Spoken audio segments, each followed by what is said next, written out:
일과 여정을 여러분들에게 소개해 드리겠습니다. 이 여정의 제목은 성경과 함께 떠나는 여행입니다. 왜 제가 여기에다가 여행이라는 말을 언급하게 되었느냐면 사실 성경에는 여행의 이미지가 굉장히 많이 있습니다. 그렇다면 우리가 여행을 어디로 떠나는지 그 여행의 목적지에 대해서 여러분들한테 말씀드릴 텐데요. 이것은 첫 번째는 고대로 거슬러 올라가는 여행입니다. 현재 우리는 이제 2020년 여기에 있습니다. 근데 우리는 어디로 가게 될 거냐 하면 고대라고 하는 장소로 가게 될 텐데요. 고대라고 하면 대략 기원전 4000년경부터 기원 후 476년 서로마 제국이 멸망할 때까지를 고대라고 말하는데요. 근데 우리는 대충 이 부분까지 거슬러 올라가는 여행을 하게 될 것입니다. 그리고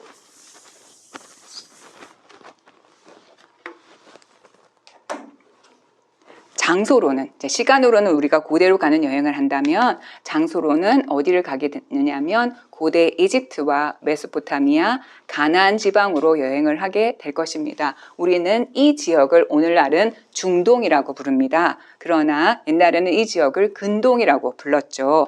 그래서 우리가 가게 될 지역의 지도를 한번 보여드리도록 하겠습니다. 우리가 가게 될 지역의 지도를 살펴보면 이곳이 메소포타미아 지역이고 여기가 이집트 지역이고 여기가 가나안이라고 하는 곳입니다. 이제 우리는 이 지역을 가게 될 텐데요. 그래서 우리의 목적지는 한마디로 말하면 고대 근동이라고 할 수가 있습니다. 우리는 고대 근동 지역을 여행을 하면서 고대인들의 관습과 삶의 다양한 경험들을 우리가 살펴보게 될 것입니다. 그런데 이런 여행은 어떤 여행이든지 견문을 넓혀주는 그런 효과가 있겠죠. 그래서 우리가 하는 여행도 그런 효과를 우리가 생각해 볼 수가 있습니다. 우리의 견문은 분명히 확장될 거고 어떤 분들은 인생관이 변화되기도 할 것입니다.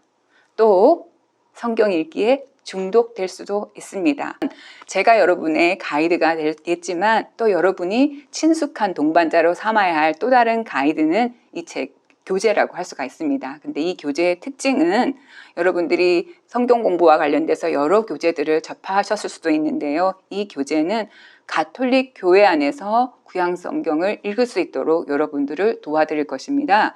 그러면 첫 번째는 이제 구약 성경을 읽을 때 신약 성경과의 연관성을 고려하면서 구약 성경을 읽게 됩니다.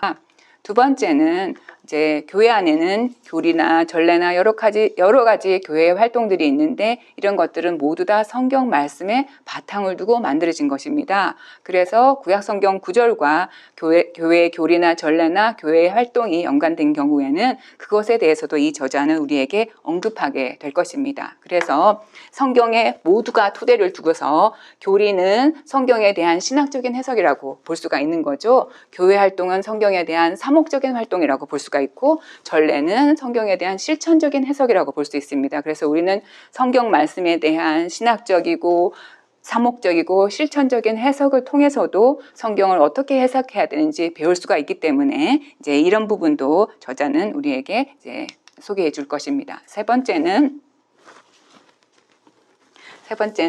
이제 여러분들이 그러니까 성숙한 신자로서 교회 생활을 풍부하게 할 수 있도록 이 교재가 도와줄 것입니다. 그래서 교재의 구성을 한번 살펴보면요. 늘 푸른 성경 여정 1권, 이게 총 4권에 걸친 책인데요. 1권의 경우에는 1부, 2부, 3부로 나누어지는데요.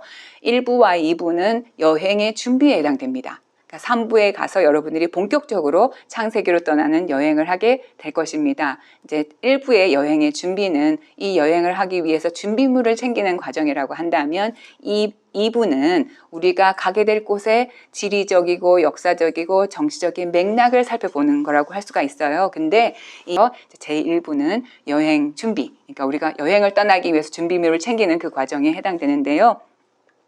제1과의 제목이 하느님과 사랑에 빠진 사람들의 이야기라고 제목이 붙여져 있습니다. 이런 이야기를 하는 이유가 사실은 구약성경 자체가 구약성경이 한마디로 요약한다면 하느님과 하느님의 백성 사이에 오고 간 사랑의 관계의 역사라고 말할 수 있기 때문에 그렇습니다. 기본적인 준비와 필요한 배경 지식들은 그런 것들을 알기 위한 지식을 여러분들한테 소개하는 이제 과정입니다.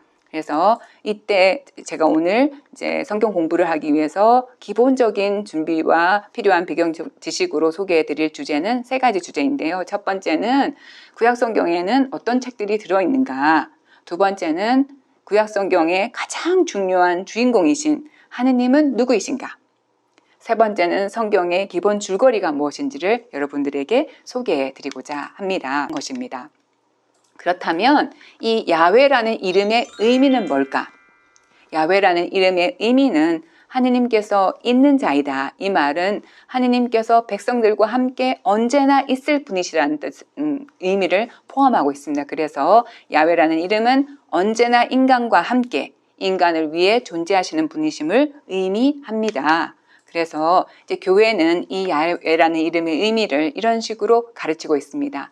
야훼 이름은 인간이 죄를 지어서 하느님께 불충했고 그래서 마땅히 벌을 받아야 하는데도 하느님께서 그 인간과 함께 하시면서 천대에 이르기까지 자애를 베푸시는 그런 하느님의 신의를 아주 잘 드러낸다라고 가르치고 있습니다.